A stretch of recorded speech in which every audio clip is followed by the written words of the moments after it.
¿Motivo de su viaje? Negocios. Pero yo le diré que quería un recién nacido. Ya hablamos de El eso. precio también varía según el color del niño.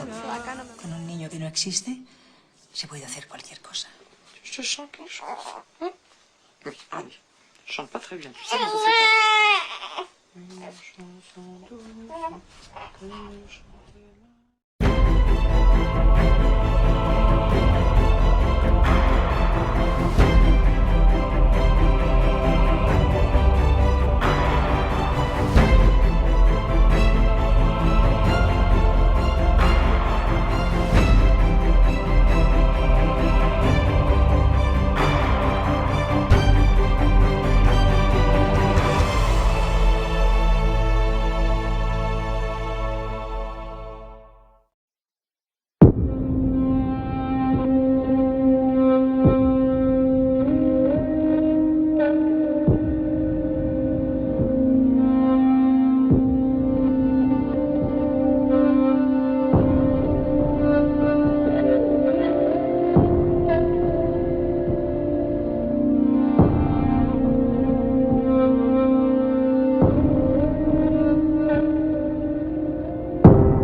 Hola, soy Adrián, tengo 46 años, fui apropiado en el año 1967, fuera de la dictadura militar.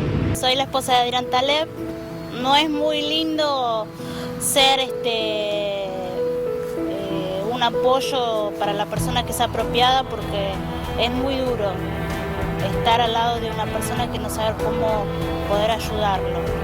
Me enteré a los 39 años, cuando estaban por fallecer, en realidad cuando estaba por fallecer mi mamá, me lo contó mi señora. Desde que conozco a Adrián, que lo conozco hace 29 años, tuve sospecha de que no era un hijo biológico, ya que no tenía ningún parecido con ninguno de la familia. También me llamó la atención cuando pedimos la partida de nacimiento y no la tenía, se la había perdido, y también que había nacido en la casa. Nunca, jamás tuve ningún tipo de inscripción, no lo suponía, jamás. Solamente con un testigo que era su papá y la partera, nada más. A partir de ahí fue cada vez más sospecha hasta que por medio de la mamá de la hijada de él llegamos a la conclusión de que yo sospechaba eso y ella me dijo qué inteligente que sos. Y ahí me contó toda la historia, cómo había sido comprado. Yo le rogué 8 meses a mi suegra que le contara la verdad, la poca que sabía, y nunca se lo quiso contar. Me contaron que me habían ido a buscar a un sanatorio del barrio de Palermo, en Capital. Que eso lo pagó los abuelos maternos, que se pagó mucha plata. Me trajeron al hogar, me anotaron como hijo legítimo de esta familia que me apropió. La relación fue normal, no tuve ningún problema en mi infancia, ni en mi adolescencia tampoco, y no creo, no ha habido ningún tipo de problema. A partir del momento que me enteré sobre mi realidad, mi verdad, hablé con todos los familiares habidos y por haber de la parte adoptiva y ninguno me quiso dar nada, es más, todos me dieron la espalda. La familia, digamos, de crianza adoptiva, toda se alejó. No le quedó ningún Creo que tiene una sola prima, que es la que siempre le dijo que sea hijo del corazón, hijo de sangre, lo que sea, él va a seguir siendo sus primos. Fue la única prima que le quedó. Mira, estaba en un momento crítico porque ese mismo día fallecía mi mamá y no tuve tiempo para tener congoja, pena, solamente lo digerí y bueno, y empecé un laburo. Esta familia tenía un problemita, que quería que sea varón y todo eso. Yo creo que cuando uno quiere ser madre o padre no necesita ni sexo, ni color, ni nada. Sentí mucha bronca, impotencia, de no poder decirle a la madre en ese momento lo que había hecho con Adrián. Veo mi familia biológica en todos lados. Donde estoy veo, será, no será, eso es lo que siento hoy. La expectativa es un encuentro, sobre ese encuentro una charla, sobre esa charla sacar conclusiones, y si nace una historia, nacería. Y si no, cerraría una historia mía. Un mensaje hacia los padres que quieren adoptar, que tengan paciencia, que traten de hacerlo en forma legal. Segundo, que nunca le mientan, que siempre le cuenten la verdad y que puedan tener una información de dónde buscar a su mamá y a su papá cuando sean grandes y quieran saber de quién son hijos, sus raíces. No hay otra forma. Y a la gente que apropia a chicos que no saben lo que hacen, no saben el daño que le hacen a sus chicos, futuros adolescentes y gente adulta.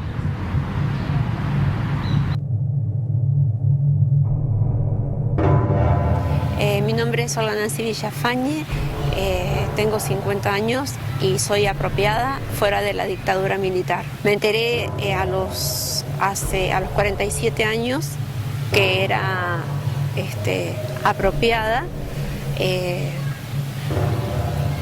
unos meses antes de morir mi mamá de adopción me llamó para decirme la verdad de que ella decía que me había adoptado, lo cual no hay papeles de adopción, no existe ningún registro de adopción.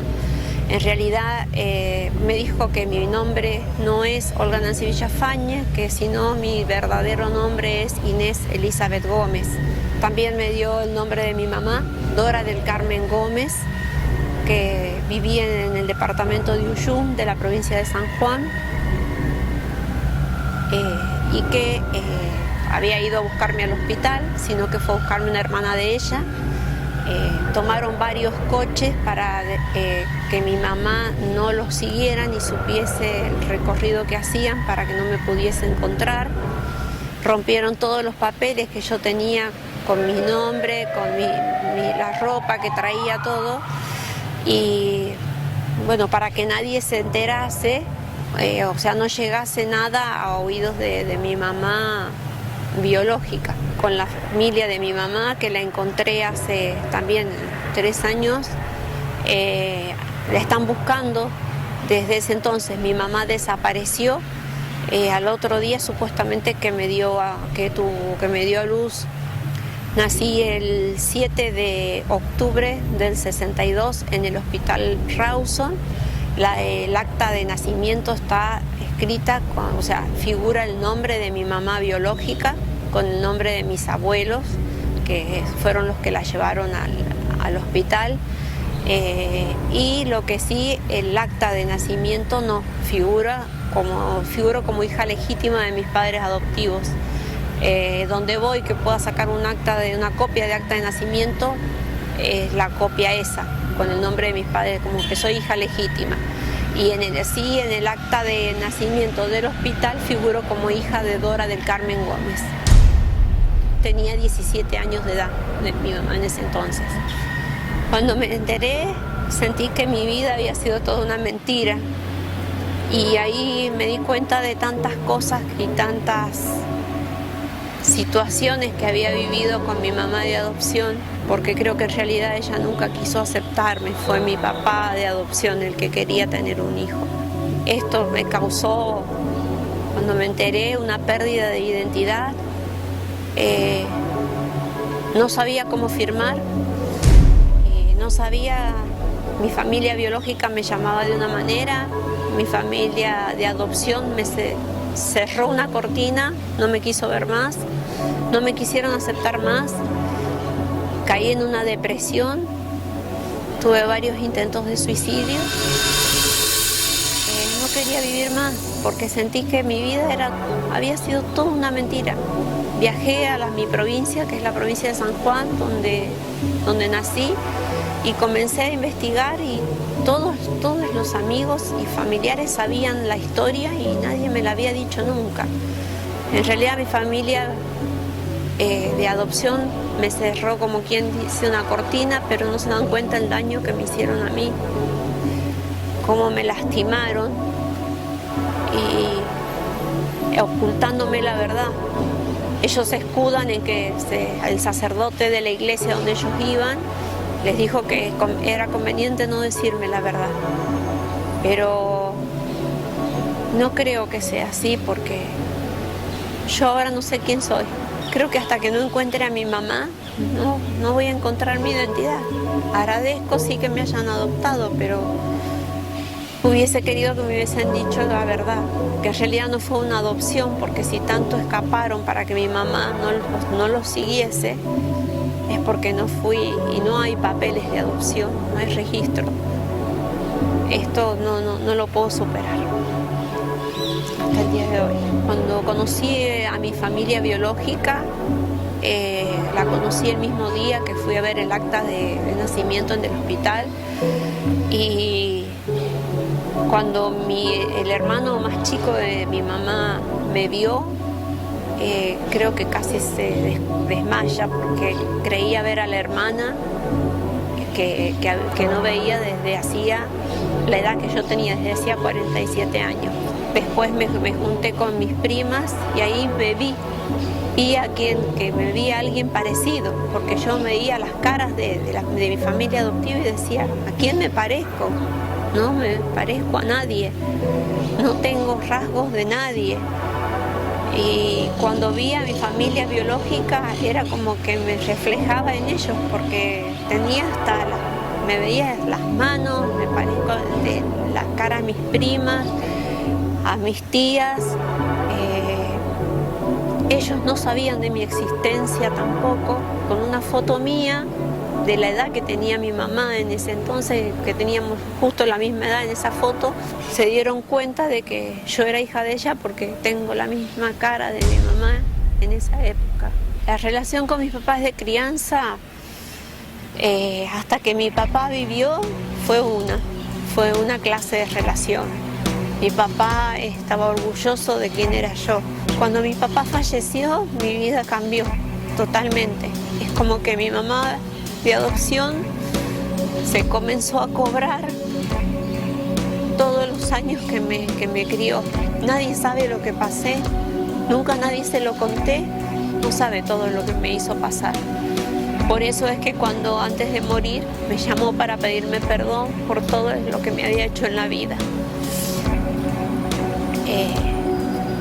Me culpan por no haber asistido al velorio de ella, pero en realidad es porque entendí y me hizo entender la psicóloga, porque estoy con un grupo de psicólogos, psiquiatras, o en un centro de día, porque todo esto me llevó a esto. Mi mamá tenía la costumbre del maltrato psicológico. No servís, nada le bastaba de lo que hacía, no estaba conforme con nada y se enojaba conmigo, me hacía comer aparte, me hacía dormir aparte, pasaba un mes y no me hablaba ni me miraba. Y bueno, estuve enferma, tuve cáncer, nunca me fue a ver ni un día al hospital, yo no entendía por qué. Bueno, ahora sí lo entiendo, nunca le importé realmente, nunca le importé. Me dejó a tal punto de no saber firmar mi nombre, de tener una pérdida de identidad. No saber firmar, no poder firmar, no saber si me llamaban Inés, mis primas me llamaban Inés, en mi casa me llamaban Olga y mi cabeza no sabía, la verdad, cómo reaccionar. Cuando mi papá falleció tenía 12 años. Yo le diría a los papás que quieren tener un bebé y que los adopten legalmente, que no los busquen por otro lado, porque el daño es terrible. No saber la identidad de uno creo que es lo peor que debe ser, lo peor que se siente, el no saber de dónde uno vino, no saber las raíces que tiene, no saber a quién se parece, y hacer las cosas por vía legal, y que cuando se hagan, cuando uno tenga la debida edad, decirle al hijo que es adoptado y no prohibirle que sepa quiénes son sus padres biológicos. No hagan esto de ir y comprar un chico o de ir y robarlo en complicidad con una enfermera, quizás como fue el caso mío, porque no se pueden imaginar el daño que les están haciendo. Quizás cuando son chicos no, pero llega un momento que en la vida se enteran las cosas, que sale todo a la luz y destruyen a la persona. Uno se siente destruido. Es muy doloroso llevar esto solo, sin el acompañamiento de nadie. Y a las madres que quieren por favor busquen a sus hijos. Búsquenlos, porque hay miles de posibilidades de encontrarlos. Si los ve mi mamá mi mamá Dora del Carmen Gómez también. Mamá, yo te pido que me busques, que te necesito. Y esas mamás les digo que lo busquen a sus hijos, porque sus hijos las necesitan en el fondo, necesitan verse reflejadas en ustedes, necesitan quizás un abrazo de ustedes, de la verdadera madre, de la que los tuvo 9 meses en el vientre, que no dejen de acercarse y de buscarlos, porque se encuentran. Hay montones de casos que han sido encontrados, que se han juntado sus mamás con sus hijos, y es una alegría de verlos. Así que tanto a los hijos como a los padres, búsquense, no se queden con el dolor. Fuera de que la fundación ayuda a buscarlos, acompaña y en el dolor a uno y los trata de levantar y de ayudar y de fortalecer. Mi nombre es Mirta del Carmen Ruiz y llegué a la fundación por buscar a mis 3 hijos que me fueron robados en junio de 1983. Eran 3 chicos, mellizos de 2 años y medio y la bebé de casi 6 meses. Vine con mi mamá y mi hermano más chico. Primero yo fui a la casa de mi tía. Mi mamá vivía media cuadra más adelante, en una casa muy chica, con un matrimonio amigo. Y bueno, empecé a trabajar casi enseguida, empleada cama adentro. Pasado el tiempo me puse de novia con un chico del barrio. Y bueno, por determinada situación, cortamos la relación cuando cumplimos 17 años, ya que él tiene la misma edad que yo. El padre de los mellizos aparece en mi vida después de haber cortado la relación con el que hoy es mi marido.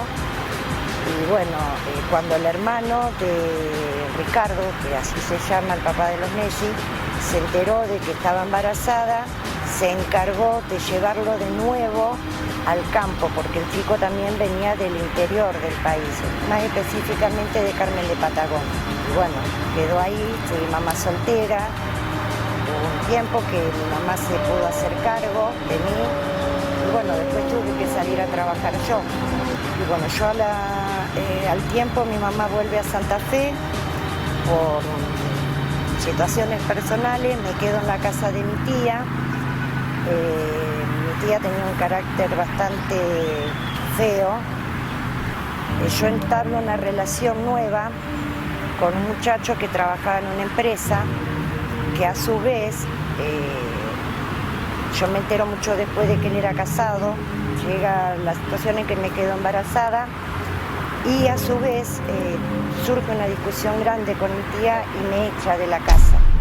Compañeros de trabajo de él me ofrecen un lugar en una pensión, que no tenía que pagar nada ni nada. Y me fui. Encuentro a una mujer que yo ya había conocido en el hospital donde nació la nena.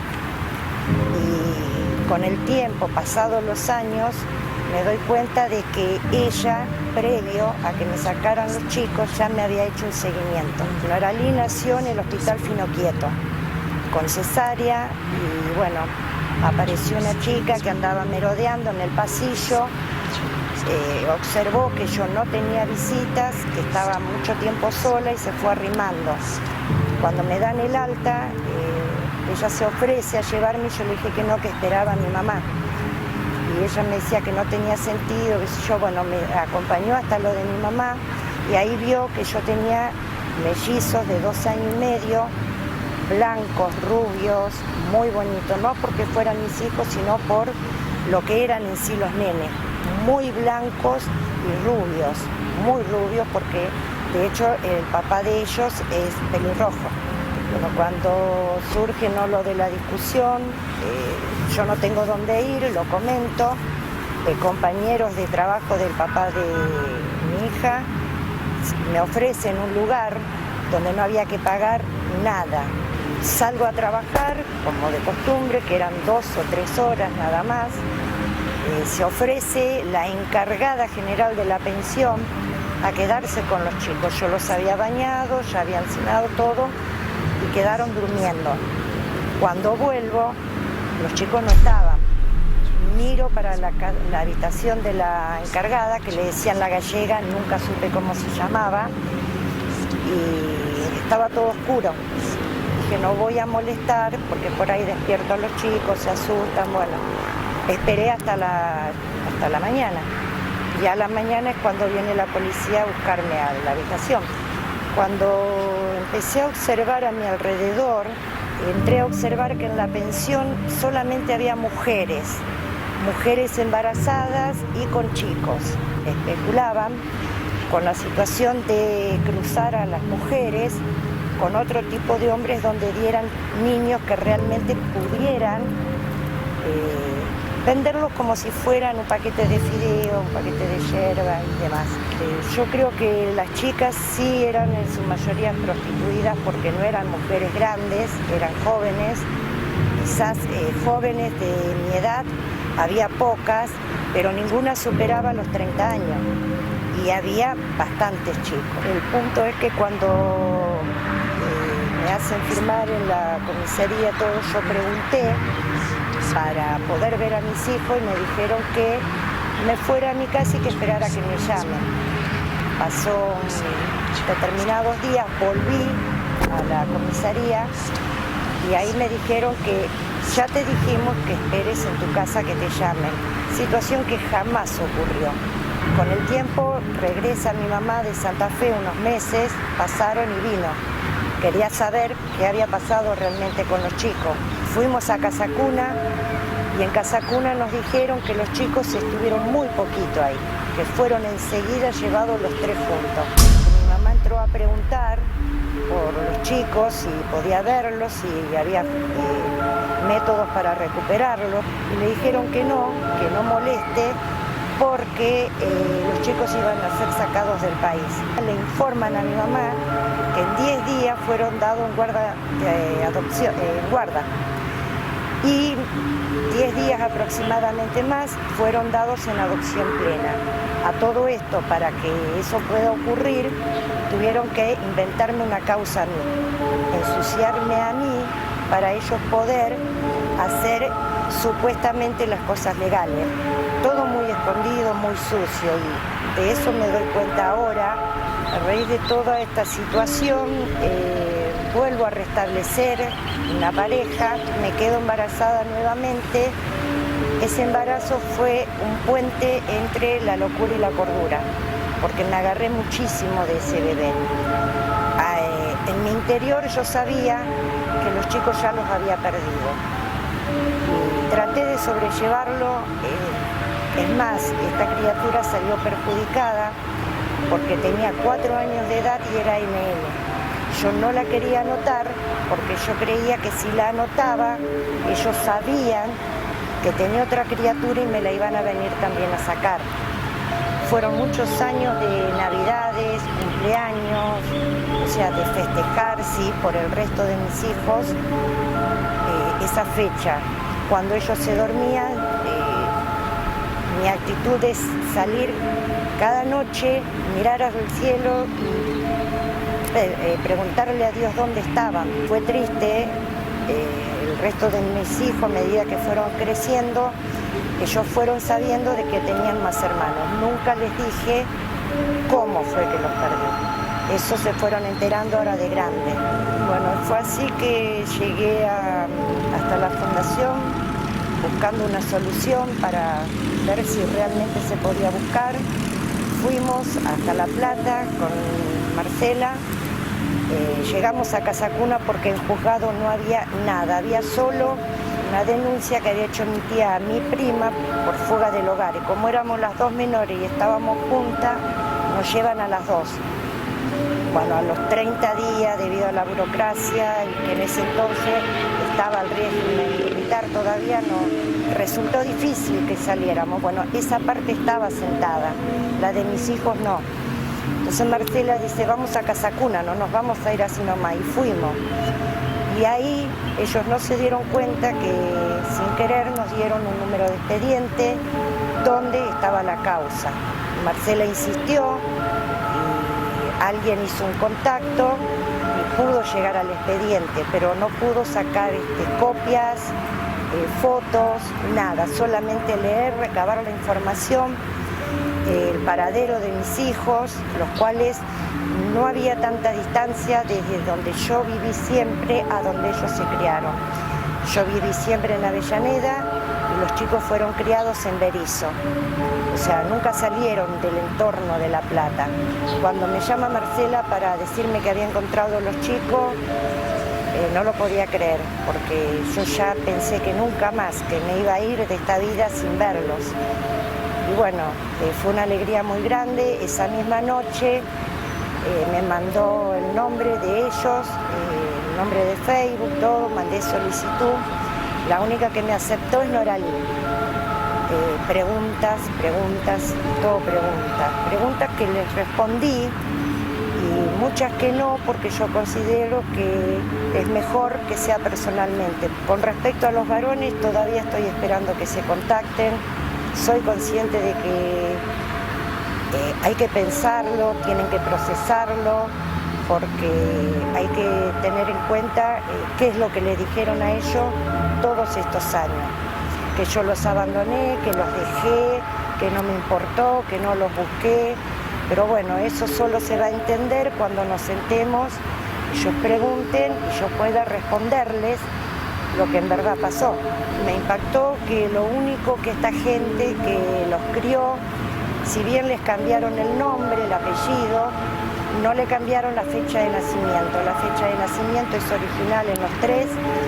Bueno, yo le había puesto a uno Ricardo Matías, ellos le pusieron Cristian Ariel. A Matías David le cambiaron Marcelo, quedó Marcelo David, y la nena era Irina del Carmen, y ellos le pusieron Noralí Grisel. Los tres obviamente con el apellido Ferraris. Primero fueron extraños lo que me separaron de ellos, y ahora ellos me siguen separando. Los entiendo, los puedo entender, porque bueno, hay malas personas que manejaron mal siempre todo para su propio beneficio.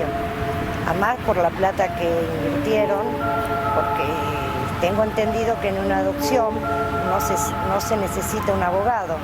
Ellos en este caso pagaron honorarios a un abogado durante un año. Ahí está la claridad, ¿no?, de que hubo una compra, encubierta, pero hubo una compra, se pagó un precio por ellos. Pero bueno, son cosas que hay que hablarlas personalmente. Y en algún momento, bueno, me gustaría también tener contacto con la mamá de crianza. También soy consciente que es una persona muy mayor, porque yo tengo 51 años, siendo la mamá biológica, y esta mujer tiene 75, 76 años. que es la edad que tiene mi mamá, que es la abuela de ellos. Cuando me contacto con Noralí por Facebook, entro a mirar las fotos que tenía, ver la foto de mis hijos chicos en brazos de ese hombre, ver fotos de Noralí entrando con ese hombre en su fiesta de 15, que se conoció como papá de ellos, me dio mucha impotencia, mucho dolor, bronca, rabia, porque ellos disfrutaron lo que era mío. Me sentí realmente usada para dar vida para otros. Me queda una charla pendiente con la que dice ser la mamá. Yo la considero no madre adoptiva, sino madre de crianza. Y no sé hasta qué punto ellos son inocentes en todo este hecho de la mal llamada adopción. Yo de todo esto que pasé, que viví, soy consciente que hubo y sigue habiendo mujeres con distintos problemas económicos o por esposos que las dejan y tienen que salir a trabajar, ya que no reciben lo que deberían para criar a esos chicos y en su desesperación salen a buscar trabajo y no se dan cuenta que en su entorno hay muchos tipos de personas que están captando la necesidad de esa mamá, del problema que tiene, ya sea de vivienda, económico, personas que se dedican a ayudar a esas personas para localizar a estas mujeres absolutamente vulnerables por la situación y se los roban. O le mienten, yo te los cuido, vos andá tranquila. Pasaron unos días y esos chicos desaparecen y no se vuelven a encontrar. Hoy por hoy las chicas se quedan embarazadas, a veces porque no terminaron la escuela, no recibieron la educación necesaria para poderse cuidar y eso, y también le mienten quizás de que su bebé nació muerto, son incrédulas o no conocen, no saben, y se quedan con que, bueno, el bebé no está, murió, no son inscritos, no hay una defunción y no hay modo después de localizarlos. Yo le diría, ¿no?, a todas esas mujeres que traten de asesorarse, que si van a trabajar busquen lugares que estén capacitados para cuidar a sus chicos, que hay muchísimos, que entran a partir de las 8 de la mañana hasta las 4:30, 5 de la tarde, las chicas que estudien, porque hay colegios que tienen guardería propia, y que no se descuiden un segundo, porque están solo un segundo. A mí me tomó días, creo que ni una semana de estadía en ese lugar para que me roben de la manera que lo hicieron. Creo que, si mal no recuerdo, la calle era Kramer, a casi una cuadra de Estación Domínico. Hablando y recordando y rememorando un poco el nacimiento de la fundación, es paradójico y paralelo a la vez, ¿no? Porque estamos hablando del nacimiento de una fundación que lo que justamente es una causa de justicia para aquellos que cuando nacieron lo fueron sacando de su lugar de origen. La historia de los apropiados, cada una de ellas es muy fuerte, cada una de ellas es sentida, son realidades crudas, ¿no? Y que realmente solamente se pueden llevar adelante si hay un acompañamiento de una contención humana y una realidad espiritual fuerte. La realidad espiritual es lo que acompaña a los lugares más sabios que uno puede tener, acompañando a Marcela y a todo su grupo de gente que se va formando al cuidado de los demás y a su vez también cuidándose ellos mismos, ¿no? Porque cada uno de ellos tiene una historia diferente pero con un origen. Es una causa justa. Lo que ellos buscan es encontrar sus orígenes biológicos y acompaña ese origen biológico la historia de sus parientes que ellos no conocieron, de los cuales fueron arrancados y desterrados sin previa pregunta. Siempre cuando hablamos de los bebés, yo que trabajé en la maternidad Sardá Durante 23 años teníamos un médico, el doctor Larguía, que siempre decía: el bebé no puede defender sus derechos, el bebé no puede decir que algo le duele porque no puede hablar. Y en este caso, si vamos a ver los orígenes, por ejemplo, hablando en el caso de Marcela, ¿no?, que es la persona con que yo siempre tuve el mayor contacto, ella no eligió dónde vivir, no pudo elegir quedarse al lado de su madre. Y las historias son diferentes y no ponemos en juicio los padres de crianza, se pone en juicio todo ese aparato ilegal, ese marco ilegal que apaña tantas situaciones de violencia de género, que apaña tantas cosas que no son justas. Entonces acompaño esta fundación y soy parte de esta fundación porque es algo justo, es defender al que no tiene voz, es mirar por aquel que todavía no tiene la capacidad de decir dónde quiere estar y ver que cada persona esté justo donde tiene que estar. Y es una historia que comienza, pero tiene un largo camino y por eso estoy acompañándolos a ellos. Soy esposo de mi señora que es apropiada. En realidad yo no conocía del tema, o sea, no tenía noción de que había gente que era, inscrita como hijo propio. Era muy complicado de explicarlo, o sea, comprender en ese momento me costó un poco.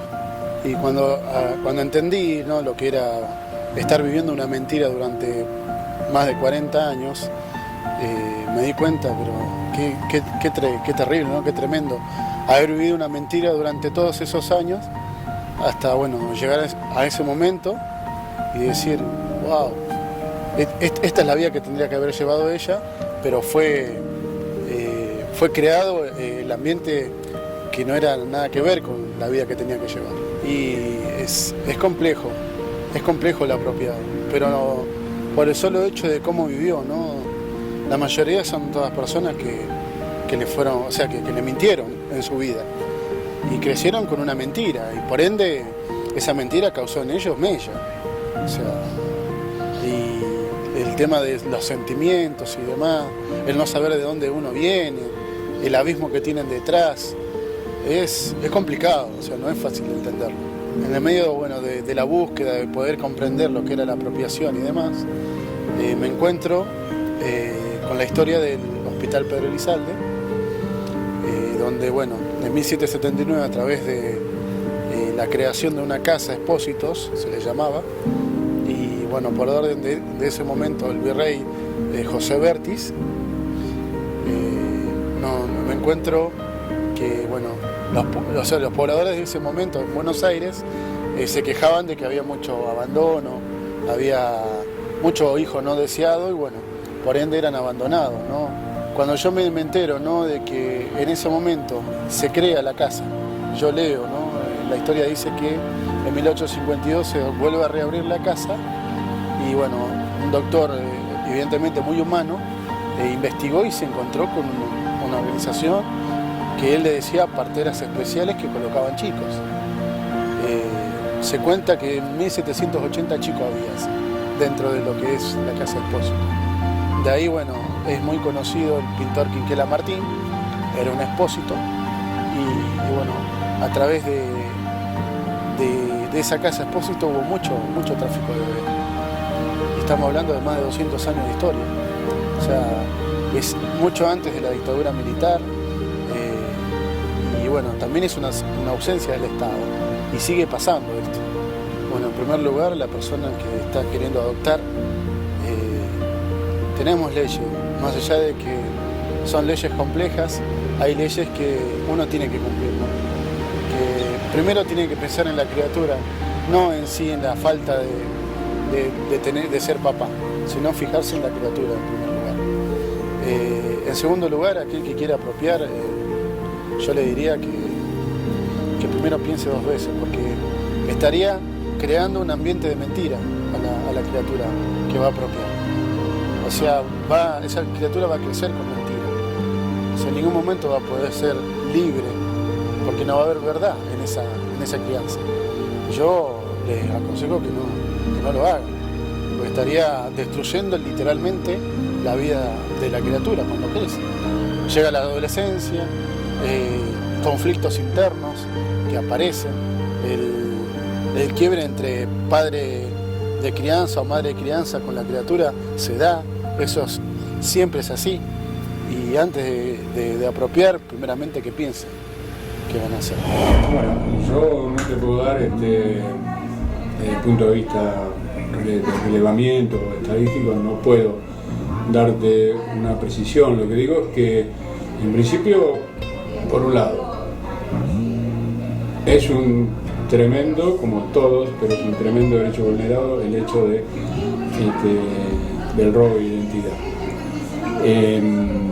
Nosotros hemos padecido varios tipos. Este es una de las categorías de ese robo de identidad que tiene, yo creo que el mismo trasfondo de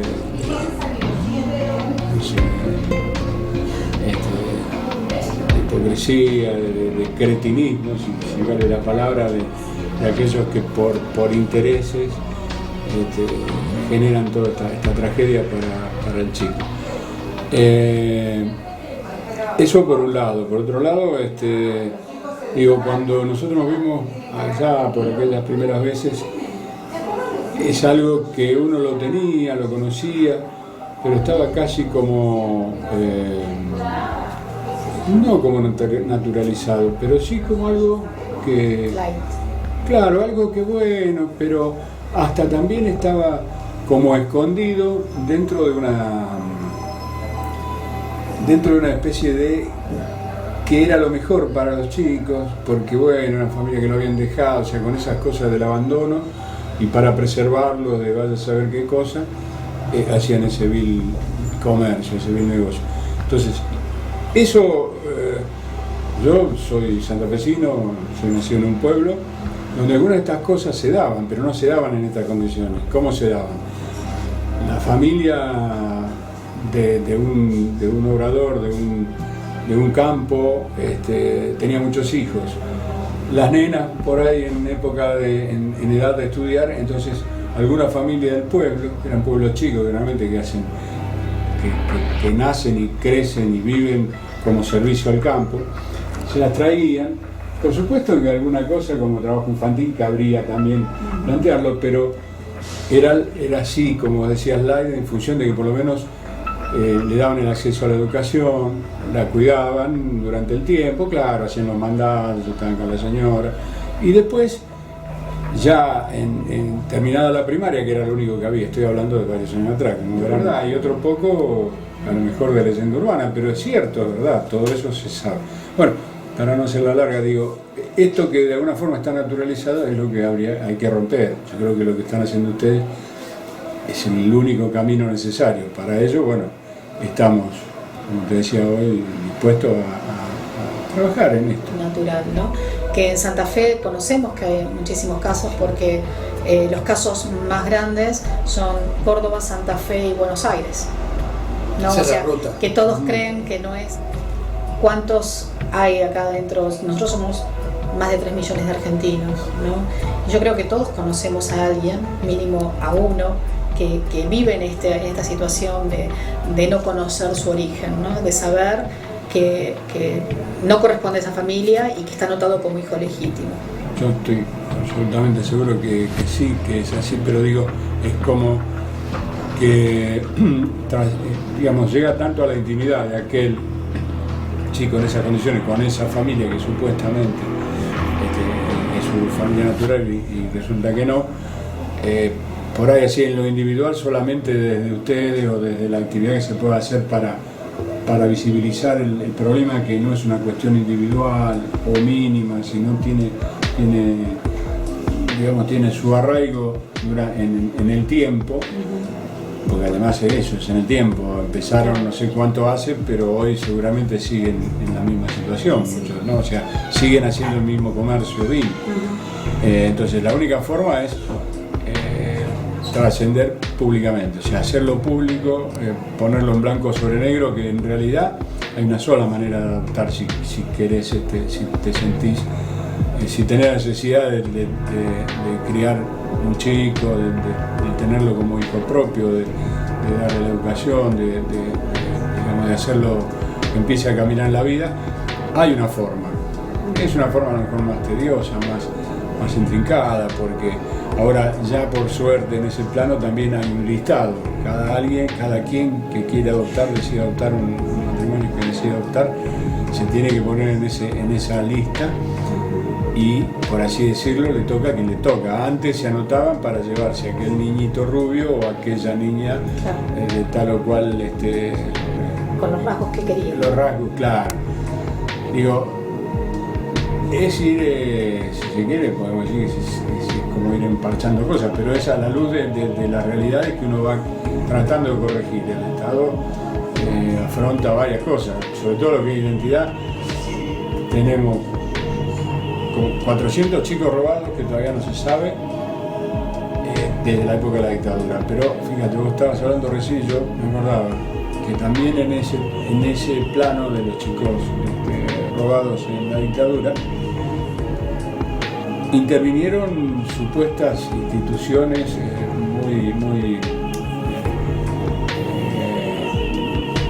solidarias, muy nombradas, de gran prestigio social, los mismos. Entonces, yo no digo que en algunos casos yo creo que sí, que seguramente a sabiendas de lo que estaban negociando. Yo creo que nadie es totalmente inocente. Por eso digo, pero en algunos casos puede ser que de pronto, bueno, viene, aparece esta nena o este nene, este bebé, y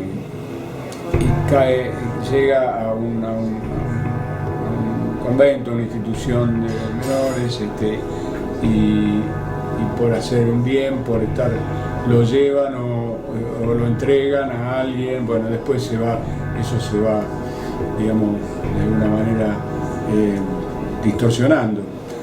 Pero bueno, está lo otro, que es esa especie de gran conjunto cuasi mafioso que es la venta espuria de bebés. Todos sabemos, aquel que lo hace sabe que no es la vía legal.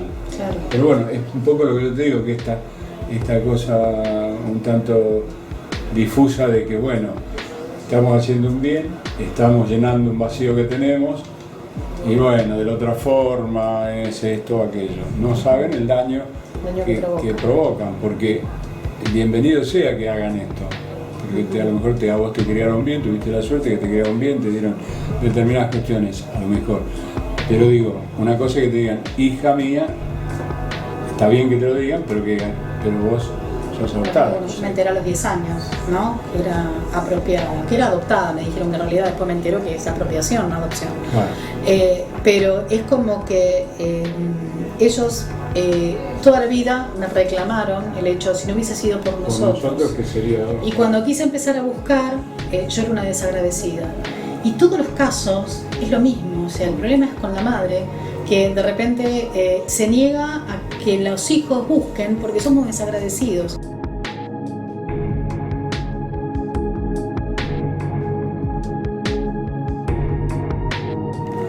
Como una concepción hipócrita en general en la sociedad, sobre todo en ese plano, en el plano de ocultar esas pequeñas miserias enmascaradas en un acto de solidaridad muchas veces, porque además yo pienso que mucha de esa gente se debe sentir a la vez como que es la que salvó a alguien, tal como a lo mejor tu familia adoptiva te lo decía en su momento. Pero no me extraña, digamos, porque también ocurre, han contado chicos, los chicos las víctimas de los papás desaparecidos, los hijos robados, dicen más o menos lo mismo en muchos casos, porque ha habido gente que lo ha hecho en ese plano. Claro. Se lo ha llevado para evitar tal o cual cosa, o para que no se quede solo porque se lo iban a llevar a la casa cuna y andar sabe dónde va, porque también está toda esa cosa del patronato que los chicos se perdían en algún depósito de niños hasta X. Entonces, todo eso se fue mezclando, siempre haciendo el esfuerzo de pensarse que uno no está cometiendo un delito. Yo creo que también eso, al que quede firmemente establecido en charlas, en reuniones, en función de folletería, que se pueda llegar a todos lados, para que nadie pueda decir, yo no sabía, ¿no? Que la gran frase que habitualmente se dice cuando pasa algo de esto. Todo eso que no es ni nada menos, no es ni más ni menos que visibilizar el tema, ¿no? Que no sea natural, que no esté naturalizado, tal como está naturalizado negar a un chico con una identidad sexual diferente o bueno, como tantas de las otras cosas que conocemos. Ni siquiera tenemos una ley que nos diga, bueno, tenés derecho a hacer una denuncia, porque nosotros podemos denunciar, pero el expediente queda guardado. Claro, pero además se trata de forma individual, no se trata como una cuestión general, colectiva, claro, no es un daño, no es una cosa que surge tan nítida como lo que yo vuelvo a repetir ya esta por tercera vez de los 400 chicos no recuperados. ¿Qué pasa? Eso como fue una cosa concentrada en el tiempo y con una carga política mucho más grande, con todo el hecho del genocidio y demás, se hace, pero no se aborda este tipo de cosas de la misma forma, porque está la ley debe tener una figura, tiene de hecho una figura de lo que es un robo W o el cambio de identidad, pero no se puede, no llega a tener la fuerza política de hacerlo de conjunto. Claro. Por eso yo, cuando fue lo de... Nosotros nos conocemos hace un par de años ya, creo. Pero con esto de que la primera vez que yo escucho algo de forma pública, más o menos comunicada, y también parcialmente porque fue esta chica que yo me enteré que había ganado este juicio, Clara Luz, fue porque, bueno, los mismos compañeros de Radio Nacional y de locutora de Radio Nacional alentaban a que contara su experiencia y qué había pasado. Pero es la primera vez que públicamente se establece una situación diferente en estos casos de adopciones, que en realidad son robo de identidad, no hay otra cosa. Tenemos que eran militantes. No, claro, no, pero en ese tiempo, pero por eso digo, pero eso porque fue 5 años de una violencia atroz y todo junto. 30.000 muertos, 500 por lo menos los hospitales, digamos, que se pudo relevar. Es una cosa impactante hasta del número y del hecho que una cosa que trascendió estos canales así medio sinuosos de las actividades delictivas de cualquiera. Ahora, con respecto, yo creo que a lo mejor todo lo que se hizo con el tema de identidad, con ADN y demás, que fue un gran salto, que fue impulsado por ahora y demás, en algún momento también, por eso te decía, se hace camino de andar, buscar la forma de poder llegar a eso. Y seguramente juntándonos, ustedes primero y nosotros por supuesto, pero digo, que esto se haga una cosa de conjunto, que realmente trascienda. Yo me acuerdo que ustedes me contaban que habían estado, incluso viajaban a distintas partes del país a hacer, digamos, visible todo esto, a que lo conozca el pueblo en general, pero igual no trasciende, o sea, trasciende, digamos, en el lugar, localmente, a donde llegaste, a un pueblo, a una ciudad de la provincia o una localidad de Gran Buenos Aires, donde fuere, de pronto es el grupo que llega. Si es un poquito más, es a lo mejor al pequeño espacio geográfico que es el pueblo o la zona de influencia de la actividad de ustedes. Entonces, está el otro salto que es que hay que darlo, y es paso a paso todos los días un poquito, que es, me parece, lo que tendríamos que estar haciendo. Esto que vos me decís son un montón de cosas que son casi subterráneas, que me decís. Bueno, esas son las cosas que nos van a ir dando la posibilidad de decir, bueno, ojo, que no es uno, ni es dos, ni son tres, ni es una sola delincuente la que hizo esto. O pueden ser 2 o 3, o puede haber un grupo grande, qué sé yo, como la trata de personas, cuando en su momento la prostitución era una cosa, digamos, admitida para sacar las malsanas aspiraciones de los hombres en el momento en que la sociedad era tan pulcra y blanca. Y todo eso, recién cuando empieza a hacerse densa, a tener densidad todo esto, empezamos a hablar no de chicas prostitutas que se prostituyen para vivir, sino que estamos hablando de trata. Aún en los casos en que en algún momento, por más que hoy sean prostitutas, mujer que vende su cuerpo individual y absolutamente para ella, en algún momento alguien la inició. Entonces, sí. Tanto eso que se viene hablando como la apropiación de bebés, el robo de identidad, el comercio de niños, evidentemente está siempre como una especie de cosa latente, hasta que no empezás a darle un poco de fuerza y hacerlo como más visible, y eso se hace caminando todos los días. Sí, por eso bueno, nosotros todos los tercer viernes de cada mes estamos a las 16:30 estamos haciendo una caminata por la identidad, desde Avenida de Mayo 9 de Julio hasta la Plaza 2 Congresos.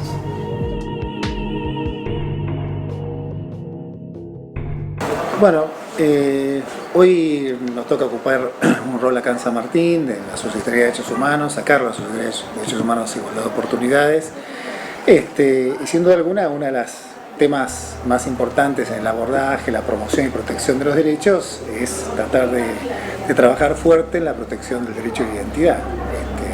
Un poco como decía antes, uno de los derechos principales que hacen a la existencia propia de la persona es el consolidar, fortalecer su identidad, ¿no? Y bueno, a partir de ahí nosotros estamos trabajando fuerte en este tema, la promoción de derechos humanos, y sin duda alguna el tema de denuncias o hechos vinculados a posibles apropiaciones de chicos, encubiertos con teóricamente adopciones o inscripciones directas realizadas por determinadas personas.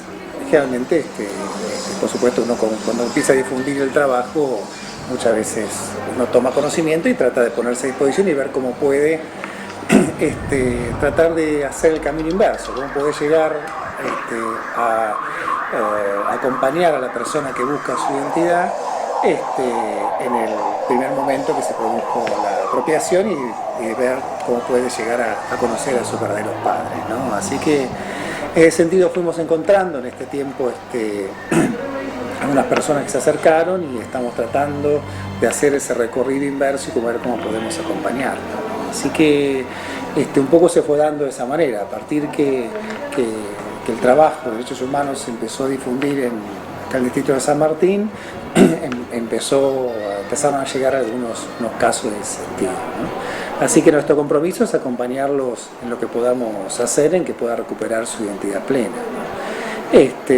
Nosotros consideramos que esto es un hecho lamentablemente, históricamente arraigado en determinados ámbitos, poco abordado por determinadas instituciones del Estado y también organismos de la comunidad, organizaciones de la sociedad civil.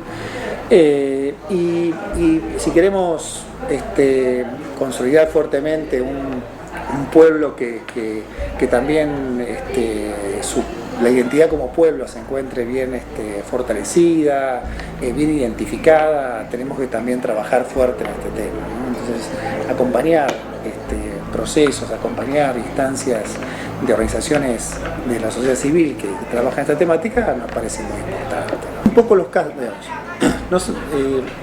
creo que en este caminar nos ha sorprendido los casos que nos han llegado, no son pocos los casos que nos vinieron a consultar, ¿no?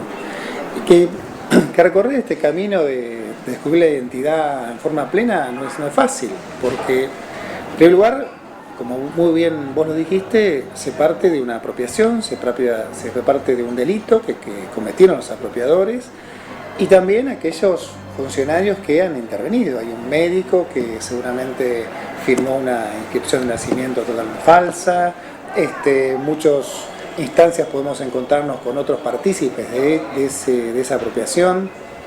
Entonces, el recorrer este camino no es fácil porque te encontrás por el ámbito judicial esta discusión con respecto a la prescripción de la causa judicial, entonces se te hace muy difícil interponer hoy una causa judicial cuando el tiempo ha transcurrido, pero sin prejuicio de eso consideramos que es necesario hacerlo. Más porque uno por ahí va descubriendo en determinados espacios institucionales, instituciones del ámbito de salud, donde quizás esto puede haber sido una modalidad de intervención, de actuación por parte de los responsables de esa institución, y que es necesario en este camino de verdad y justicia que estamos recorriendo en nuestro país, recorrerlo y ver que integralmente esto se pueda conocer, ¿no? Así que, como yo decía, no son pocos los casos que nos vienen a consultar. A todos les decimos que el camino que se recorre no es fácil, porque implica, a pesar que hoy la tecnología y los medios de comunicación se encuentran sumamente avanzados y podemos rápidamente poder conocer, descubrir dónde se ubica determinada persona, el llegar plenamente a conocer la identidad de una persona que fue apropiada, no es fácil, porque muchas veces, como por supuesto las personas que actuaron, si bien públicamente, puede ser que, como vos decías, parecía que estaban haciendo un bien, las personas que intervinieron de esta manera sabían que estaban actuando ilegalmente. Es decir, no son tan inocentes. No son tan inocentes, ¿no? Ellos sabían que había un delito que estaban cometiendo. Entonces, de alguna forma, en muchas oportunidades, seguramente formaron parte de organizaciones como para evitar dejar determinadas huellas en ese camino, ¿no? Entonces, el recorrer este camino de llegar al punto inicial, no es tarea fácil. Implica, por un lado, un compromiso por parte del Estado y de la comunidad de acompañar fuerte a la persona que nos plantea este problema. Y ver cómo podemos hacer ese recorrido y llegar al punto inicial, ¿no? Que no es fácil. No es fácil, pero me parece que es sumamente necesario. Es reparador, reconocemos que es un acto reparatorio fundamental por parte del Estado, porque aparte implica la obligación del Estado de, mirando hacia adelante, que ese hecho no se vuelva a repetir. Si esa persona no logra conocer a través de ese recorrido inverso su verdadera identidad y queda absolutamente impune socialmente, públicamente, penalmente ese hecho, es muy probable que ese hecho se repita. Entonces, como medida de prevención y como acto reparatorio hacia la persona que sufrió el hecho, que fue víctima del hecho, y para la misma comunidad, es un acto absolutamente necesario como Estado recorrerlo, ¿no? Y creo que como Estado municipal estamos frente a la obligación de hacerlo, ¿no? Trabajar fuerte el fortalecimiento de la identidad, estamos en la obligación de hacerlo. También los estados municipales es una apreciación, ¿no? Generalmente, esto no es un tema nuestro, ¿no? Es un tema por ahí que le correspondería a la Secretaría de Niñez y Adolescencia de Nación, correspondería al Estado provincial. Nosotros hemos tomado el compromiso de construir una política pública a nivel municipal de derechos humanos, y en ese sentido trabajar estos temas con todo el compromiso que podemos de este lugar, ¿no? Sabemos que es necesario instalar la problemática, sabemos que también es muy importante recorrer un cambio cultural que a veces se encuentra muy arraigado en determinados ámbitos sociales de nuestra comunidad. Este tema que vos decías antes, por ahí le hacen un bien, no es así, y yo comparto lo que vos decís. El derecho de la persona de conocer plenamente su identidad y poder crecer con la identidad real, que realmente la real de ella, es el mejor bien para poder construir un proyecto de vida. Este concepto que tanto estamos debatiendo de democratización de la justicia, me parece muy importante, porque, y eso ustedes lo saben mejor que yo, la justicia de alguna forma no solamente ha avalado o ha mirado para otro lado, sino que activamente en algunos ámbitos puede haber sido cómplice de determinados hechos de apropiación, ¿no? Auspiciado de alguna forma. Eso lo conocemos que es así, a través de los juzgados, es decir, no ha, digamos, yo creo que la justicia sin duda alguna puede haber hecho cuando recibió un expediente determinado, un pedido determinado de adopción, podría haber hecho muchísimo más para tratar de proteger la identidad de una persona o conocer plenamente si eso se trataba de un hecho de apropiación, ¿no? Y entonces este tiempo de democratización de la justicia y esta posibilidad de participación mayor que se pretende darse a la población, yo creo que es muy importante. Sin duda alguna no se van a resolver absolutamente todos los problemas, pero es muy importante la posibilidad de tener una mayor participación e identidad. Estamos formulando planteos en los distintos hospitales de la zona para poder conocer determinadas situaciones. Nos hemos encontrado en determinados momentos que la gente se ha acercado a determinados hospitales, acá hace un tiempo atrás, y le dijeron, no, esto que vos decías, mira, no se puede, qué sé yo. Nosotros estamos haciendo presentaciones también desde este lugar, más allá de la intervención judicial. Consideramos también, como organismo de derechos humanos, tenemos la posibilidad de darle una respuesta a la persona que viene con esta inquietud, ¿no? Así que eso lo estamos haciendo. Es decir, tuvimos un caso una semana, que estamos interviniendo ahora, de una situación de una chica grande, una chica de 50 y pico de años, que tiene dudas con respecto a su identidad, que bueno, ahora justamente se están haciendo los estudios de ADN y nosotros estamos acompañándola en ese sentido para determinar su vínculo biológico. Y en ese sentido ha encontrado una familia ampliada que le dio buena acogida a su reclamo, decía, a su planteo. Dice, mira, la verdad que siempre tuvimos dudas con respecto a su situación. Entonces, en función de eso, la estamos acompañando con eso y con determinada información que estamos tratando de obtener en el hospital donde en principio la chica habría nacido. Así que bueno, eso es un poco lo que estamos tratando de hacer desde aquí, ¿no? En este caso hubo una opción por parte de la misma chica de hacerlo en un ámbito privado, a través de igualmente con la misma familia se pusieron de acuerdo y hicieron un ámbito privado, ¿no? Pero bueno, sabemos que hay formas de intervención en determinados ámbitos públicos, como son hospitales nacionales. El Durán concretamente tiene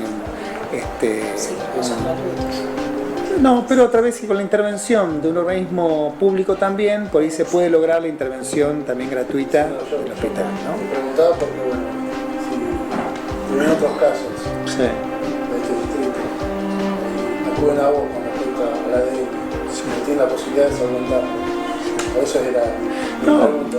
Sí. Este caso se dio de esta forma. En otro caso estuvimos ahí con la intervención en el Hospital Durán. Si no, de acuerdo a las características de la persona, nosotros tenemos alguna forma de colaboración por parte del municipio, si es necesario hacerlo en un ámbito privado, a través de un subsidio, alguna ayuda, una beca de fortalecimiento que podamos de esa manera colaborar con el gasto que representa hacer el análisis de ADN. Eso también lo vamos a organizar de esa manera, ¿no? Ya lo hemos hablado con el intendente para organizarlo de esa forma, ¿no? El tema es acompañar a la persona fuertemente en ayudarla de alguna forma, es decir, a través de un subsidio municipal, si es necesario hacerlo en un banco privado, en un organismo privado, y bueno, desde ya ponerme a disposición en lo que podamos seguir trabajando y construyendo en este camino. Hay creo que una cantidad de temas por abordar. Usted lo plantea muy bien siempre, hay necesarios cambios culturales, cambios de intervención del Estado. El Estado es gran responsable en esto. El Estado siempre, digamos, es el gran ausente cuando se produce la apropiación de un chico. Ninguna madre, ningún padre quiere dejar a un chico porque sí. Seguramente le ha faltado el acompañamiento, la ayuda, o también, ya sea para impedir que se lo saquen, se lo arranquen de su lugar, de su espacio, de su casa, de su habitación, del lugar donde nació, o para que pueda colaborar con él en resolver determinadas situaciones sociales, culturales, psicológicas que podía haber atravesado. O sea que el Estado siempre es el gran responsable. Entonces es una deuda que el Estado debe asumir y debe dar respuesta a la comunidad y a cada una de las personas, de los chicos, de las chicas que son apropiadas. Entonces, como yo decía antes, no solamente en homenaje a la víctima que ha sido apropiada, sino en toda la comunidad para que un hecho de esas características no se vuelva a repetir. O sea que me parece que este camino que queremos establecer, llevar adelante en San Martín, lo queremos extender también y acompañarlos a ustedes en lo que precisen en otros ámbitos para ver cómo podemos comprometernos como corresponde en el abordaje y en la resolución de aquellas situaciones por las cuales pueden atravesar chicos, chicas, hombres, mujeres, adultos que bueno, han atravesado esta situación. Bueno, gracias. La fundación nació en el año 2010, el 25 de noviembre, a través de una situación en donde tuve un accidente y como estaba trabajando en otra ONG, yo quería hacer algo y como saben todos soy cristiana y ya bueno, Dios me había dado el llamado, ¿no? Estaba orando y a través de la oración Dios me dijo que abriera mi fundación, que ya era tiempo de abrir mi fundación. La llamo a Patricia Bonilla, que bueno, es la que siempre nos acompañó desde el primer día, que estaba en la otra ONG, que me había presentado a buscar mis orígenes en la otra ONG y me habían convocado para ser parte de la comisión directiva. Y Patricia Bonilla me dice, Marce, ya es hora de que abras la fundación. Voy a mi marido, le cuento y me dice lo mismo, me dice, Marcela, ya es tiempo de que abras la fundación. El llamado y la confirmación de Dios estuvo desde el primer día. Yo en la otra ONG dije sí, sin saber lo que hacía, previamente preguntándole a mi pastor, con mucho miedo, en donde él me dice, Dios enseña y Dios prepara. Y con todo este tiempo, ya un poco más de 2 años que estamos trabajando en la fundación, me doy cuenta de que es cierto, Dios enseña y Dios prepara, porque sin saber nada, Dios me fue llevando y me fue guiando a hacer todo lo que estamos haciendo dentro de la fundación. El 25 de noviembre del 2011 hicimos la primera caminata por la identidad. Ya llevamos en estos 2 años 53 encuentros y la verdad cada paso que damos vemos cómo está la mano de Dios donde nos abre las puertas y aún sin saber nos va poniendo gente alrededor para que podamos llevar, ¿no? La concientización y para poder llegar, que es la visión que Dios nos dio, de concientizar, de cambiar una realidad de un país. La apropiación de identidad biológica viene de hace muchos años, desde 1700, en donde lo creó las Madres de Beneficencia, o sea, siempre estuvo, la gente que estuvo adinerada siempre se ocupó de apropiar chicos. Era más fácil sacar a los chicos a una madre y venderlos, darlos, que enseñarles y educarlas y darles la alfabetización, levantarles la autoestima, darles trabajo, enseñarles a trabajar, mostrándoles que realmente ellas podían ser sus propias, tener sus propias manos para poder darles lo que necesitaban sus hijos. Se creó, ¿no?, la apropiación de identidad biológica. La apropiación de identidad biológica es aquel que está anotado como hijo legítimo y normalmente nos llaman adoptados, pero en realidad somos apropiados fuera de la dictadura militar. Yo nací en el año 63. A mí la historia que me contaron fue que mi mamá era una persona que era una mujer que había vendido a todos sus hijos. Yo tengo 8 hermanos. Siempre supe que tenía 8 hermanos. Pero bueno, la historia era que mis hermanos eran un hijo de cada camionero, que habían tenido que pagar mucha plata, eso lo sé porque tuvieron que sacar un préstamo en el Banco Provincia para poder comprarme y abrí la fundación a través de un accidente. Yo quería hacer algo y no sabía cómo y lo único que hice fue abrir un Facebook. Abrí el Facebook con el nombre de Nueva Identidad y empezamos a tener historias, empezamos a tener encuentros y la verdad yo creí que mi historia, como no tengo datos, mi acta de nacimiento dice dice el nombre de los testigos, pero dice también que donde dice el nombre de la madre hay una raya, donde dice el nombre del padre hay otra raya. Dicen que hay una adopción de por medio, obviamente la adopción es totalmente ilegal, la cual nunca tuve acceso todavía, pero bueno, la idea es en algún momento poder llegar al Tribunal de San Isidro y ver mi expediente. Creyendo que nunca más iba a encontrar mi historia, empecé a ocuparme de los demás. Y cuando me ocupé de los demás, Dios me empezó a acercar gente de San Pedro, en donde conocían que las monjas que habían robado chicos son las monjas de un conocido sanatorio que está en Caballito, sobre la calle Ángel Gallardo. Esas monjas tienen una carátula, tienen un expediente en San Nicolás, en donde salieron sobreseídas precisamente porque no hay pruebas. Aparentemente esos 50 chicos del expediente fueron llevados a Estados Unidos. Yo siempre creí que yo estaba entre ellos, que mi mamá me buscaba, pero no fue así.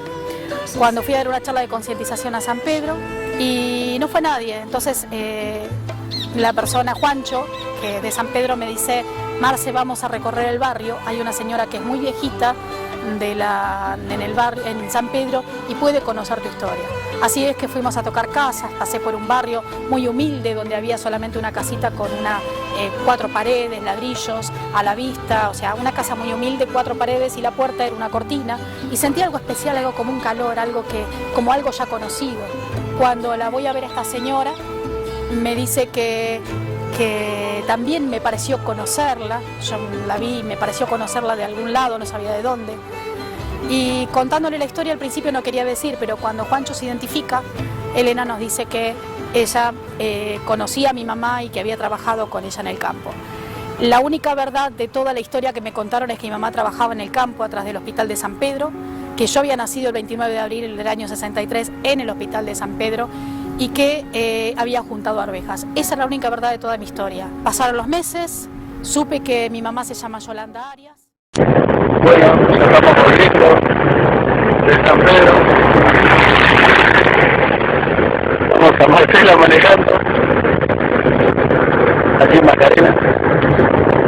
La mamá de Marcela, de Nacholi, Cari, su nuera, y yo.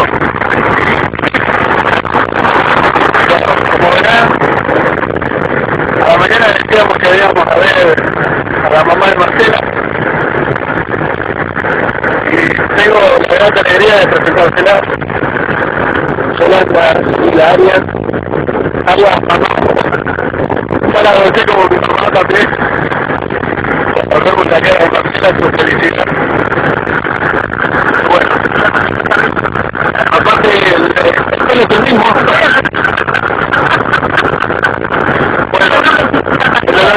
También, sobre todas las cosas, bueno, queríamos agradecer a todo el equipo por el trabajo, por el aguante, María, Guille, y a todos los que conforman la fundación, que si no fuera por ello, no podríamos haber llegado a esta instancia. Así que bueno, verán la ruta 9, capítulo